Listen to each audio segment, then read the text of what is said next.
There's another point that should be made.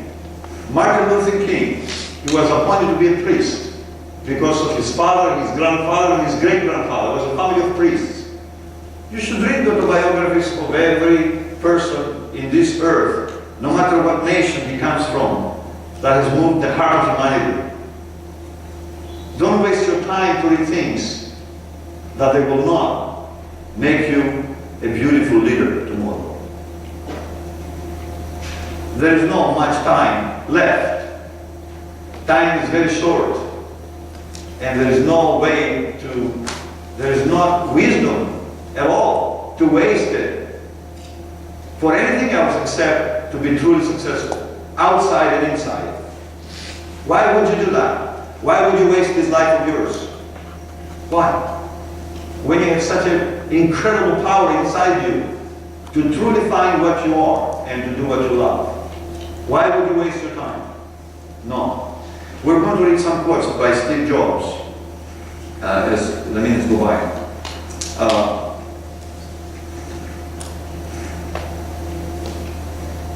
And there was a point I want, it's good to make about Martin Luther King. He was appointed by his family to become a priest, he became a priest and then a social worker. But many times, not many times, several times, parents know their children better than the children know themselves. And many times, it's, the story goes like this. The parents say to the children, this is going to be good for you. And the children react like, usually they react to everything. They say no, and they will say no also to this one. And then they will go around the world for 20, 30 years, and at the end they will end up doing exactly what their parents were telling them that they're supposed to do. So, yes, you must live what you were born for, not the life of somebody else. But when you decide to do that, if you are not respectful and loving and have good feelings towards your parents and the ones that they care for you, truly care for you, you will never be successful. You must understand their fears and have pity on them.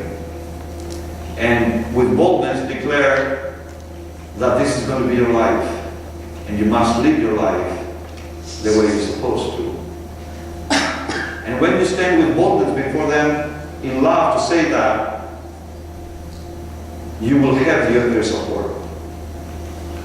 If you cannot do it, it's because of fear. And if you will not have it in the future because of fear. And you should conquer that fear. To stand on your feet. Because this is truly love. This is true love. To say that which you feel. With no empathy, but with love. But this is what you feel. And it's very painful to do something that you cannot do. It's not you. You do not want to live the life of somebody else. You should not take courses that you hate and you don't enjoy. You should switch and start taking the classes that you truly love and enjoy. Because these will bring you to the place you belong. And then your parents will be happy too. They will be satisfied with what they will see.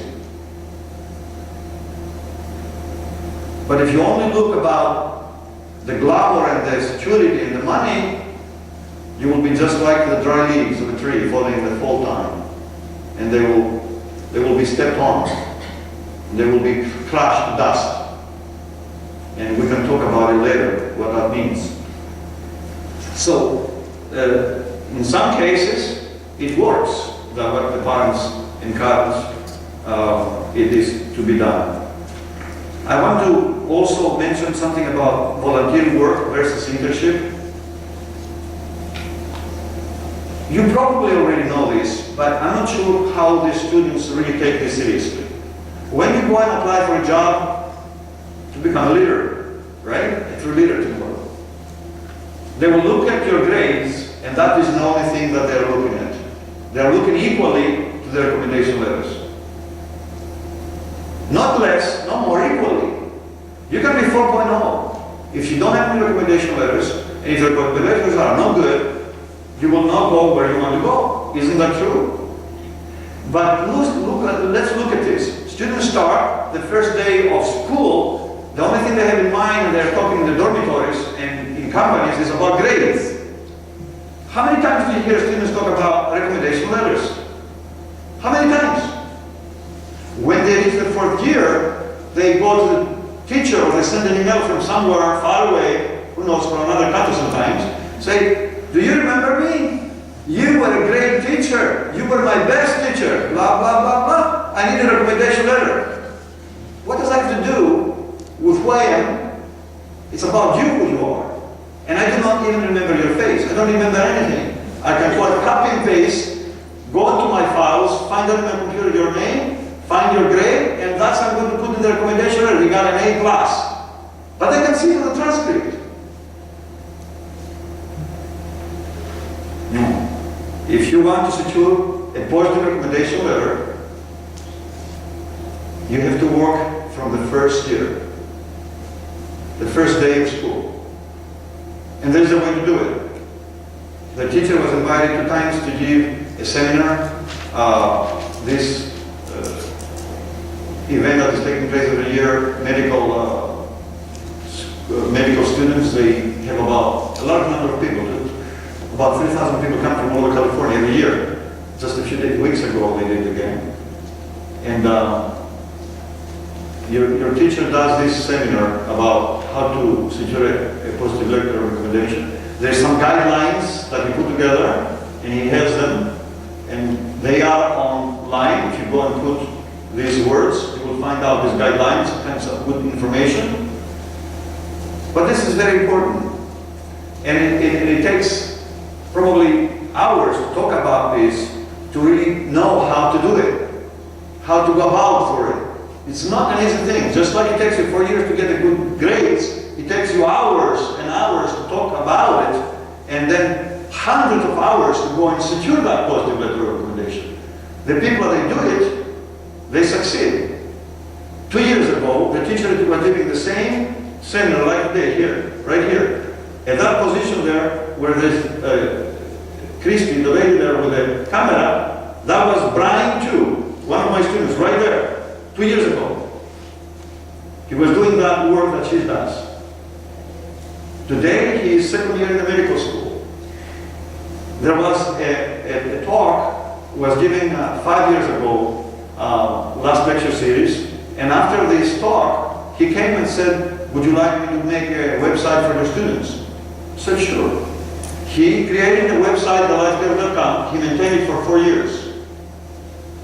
And he kept the teacher alert what is going on with his life and his classes. When the time came, he did not have to ask for a recommendation letter because the teacher told him already, when you need a recommendation letter, you have one.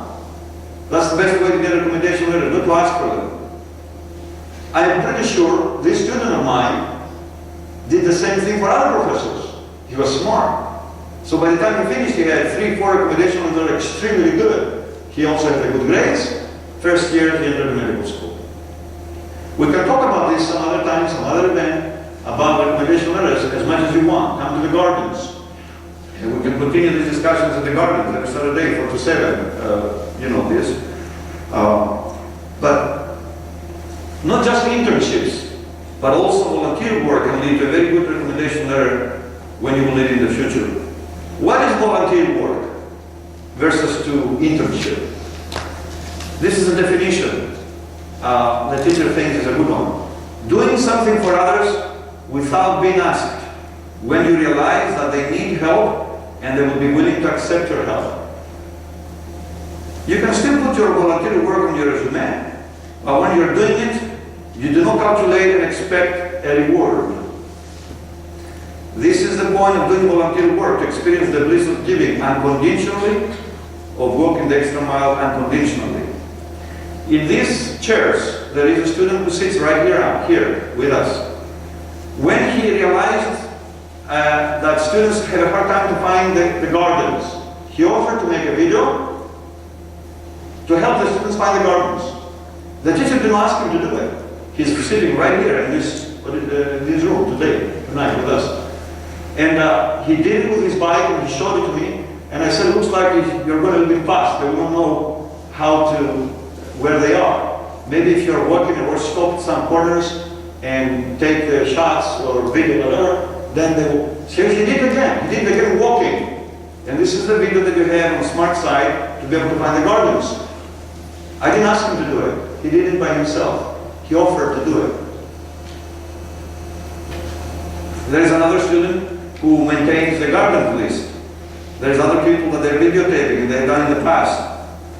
There is another student who was a student in the seminar that the teacher is giving every quarter about success in college and after college.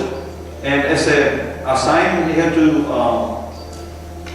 at the end, everybody to do a 4-minute presentation, oral presentation, 4 minutes standing up. Nobody told him about it. He did the extra mile. He went and made a nice video clip. It's the video that you saw, I sent to you, about time. A beautiful video.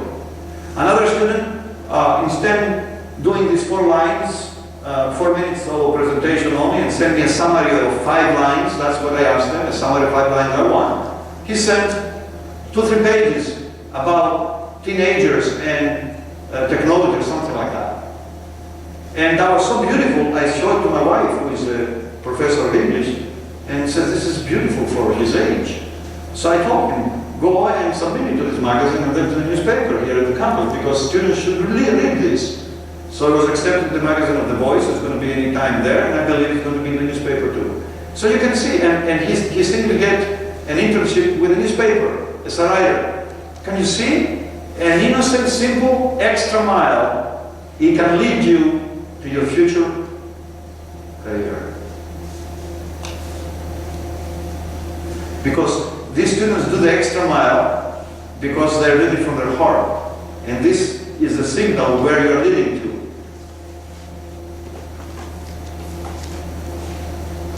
What an incredible example. Steve Jobs.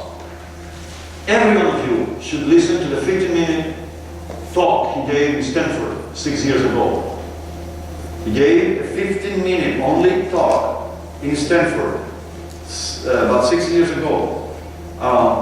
What an incredible example that this gentleman gave us, especially to the young people.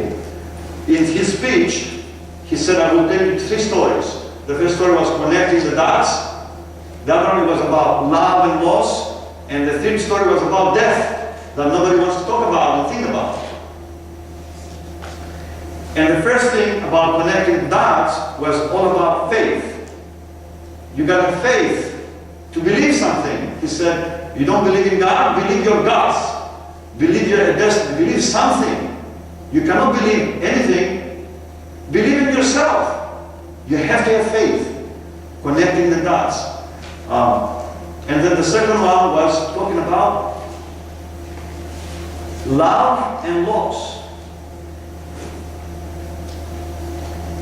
He was fired from his own company of what he loved to do.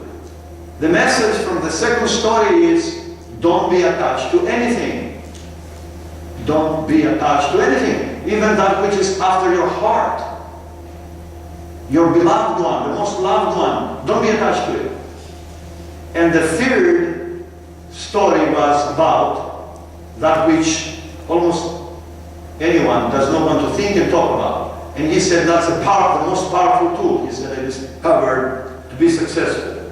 And that was about thinking every day about death. Oh no, you are so negative, you think about death every day, you must be depressed, you must be diseased. No, you are not. Because if you are afraid of death to think about and to contemplate about every day, it means you do not want truly to know your true nature. You do not want to know reality. So I'm going to give you some excerpts from his speech. I printed, but there's no time to read the whole thing. I hope that you will go and listen to it and print it and put it on the wall of your office. And highlight the things we're going to highlight here, whatever you want to highlight, and read it every day. Why not? You're laughing, huh? Connecting the dots. This is what your teacher underlined. Again, you cannot connect the dots looking forward. You can only connect them looking backwards. So you have to trust that the dots will somehow connect in your future. You have to trust in something, your gut, destiny, life, karma, whatever. This approach has never let me down. love, and it has made all the difference in my life. That's the conclusion of their story. You do something after your love because you love it, don't try to make